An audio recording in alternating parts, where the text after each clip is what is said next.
નમસ્કાર મારા વાલા પેન્શનર મિત્રો, નિવૃત્ત કર્મચારી મિત્રો, ભાઈઓ તથા બહેનો, આપ સૌનું હાર્દિક સ્વાગત છે આપણી પોતાની યુટ્યુબ ચેનલ પેન્શન ગુજરાતમાં। તો મિત્રો, આજનો વિડીયો ગુજરાત રાજ્યના 60 વર્ષથી વધુ ઉંમરના પેન્શનરો માટે ખૂબ જ મહત્વપૂર્ણ રહેવાનો છે, કારણ કે સરકાર દ્વારા પેન્શન વધારાને લઈને મહત્વપૂર્ણ અપડેટ સામે આવી છે। મિત્રો, જો તમે પણ ગુજરાત રાજ્યના એક પેન્શનર છો અથવા તમારા પરિવારના કોઈ સભ્ય પેન્શન મેળવે છે, તો આજની આ માહિતી તમારા માટે ખૂબ જ ઉપયોગી સાબિત થવાની છે। તેથી વિડીયોને અંત સુધી જરૂરથી જોતા રહેજો અને તમે આપણી ચેનલમાં નવા હોય તો ચેનલને સબસ્ક્રાઈબ કરી લેજો, જેથી આવી દરેક નવી અપડેટ તમને સૌથી પહેલાં મળી રહે। તો મિત્રો, છેલ્લા ઘણા સમયથી પેન્શનરો સતત મોંઘવારીના કારણે પરેશાન થઈ રહ્યા હતા। દવાઓના ખર્ચા વધી રહ્યા છે, ઘર ખર્ચ વધી રહ્યો છે અને રોજિંદા જીવન જીવવું પણ મુશ્કેલ બનતું જઈ રહ્યું છે।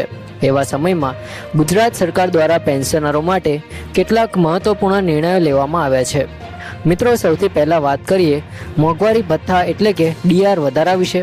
તો ગુજરાત સરકારે 7મા પગાર પંચ હેઠળ આવતા પેન્શનરો માટે મોંઘવારી રાહતનો દર 58%થી વધારીને 60% કર્યો છે।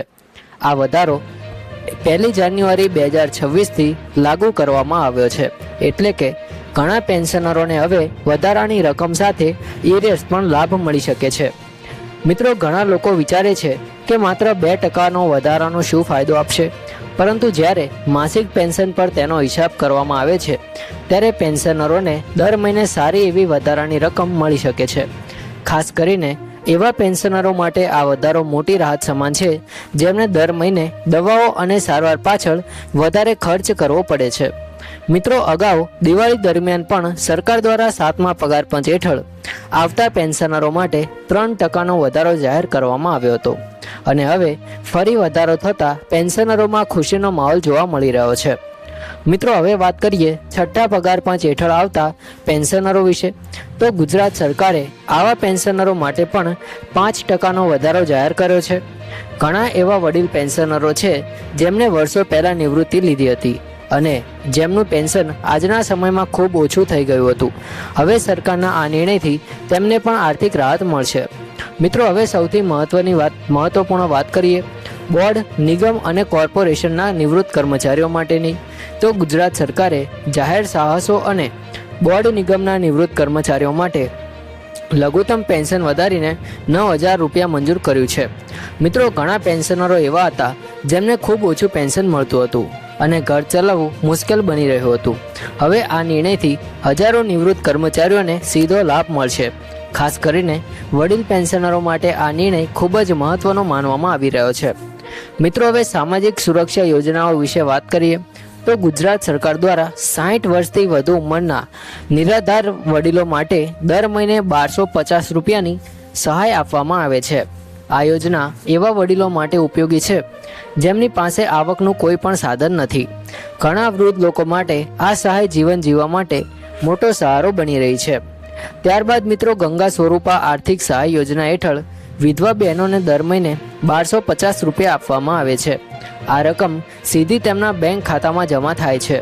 સરકારનો મુખ્ય ઉદ્દેશ મહિલાઓને આર્થિક રીતે મજબૂત બનાવવાનો છે, જેથી તેઓને જીવન જીવવામાં સરળતા રહે।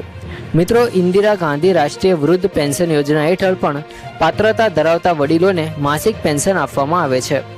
ઘણા લોકોને હજી પણ આ યોજનાની સંપૂર્ણ માહિતી નથી હોતી, તેથી મિત્રો, જો તમે પણ અથવા તમારા પરિવારના કોઈ સભ્ય આ યોજના માટે પાત્રતા ધરાવતા હોય તો નજીકના જન સેવા કેન્દ્ર અથવા તાલુકા કચેરીમાં જઈને સંપૂર્ણ માહિતી મેળવી લો।